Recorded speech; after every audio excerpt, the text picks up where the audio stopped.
হে কবিগুরু, জাগ্রত তুমি জগৎ জুড়ে। হে গুরুদেব, অশ্রুসিক্ত নয়নে জানাই তোমায় শতকোটি প্রণাম। নৃত্যমের উদ্যোগে এবং বিরোধীদের সহযোগিতায় আমরা সমবেত হয়েছি কবি প্রয়াণ স্মরণ অনুষ্ঠানে। প্রদীপ প্রজ্বলিত হল।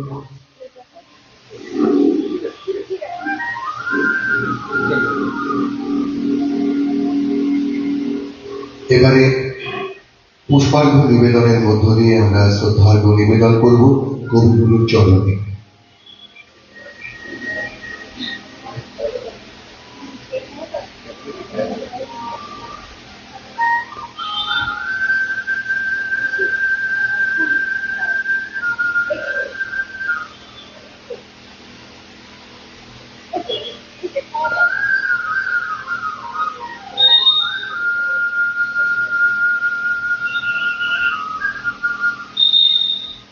এবারে পুষ্পার্ঘ্য নিবেদন করবেন নৃত্যমের কর্ণধার শুভাশিস ধর।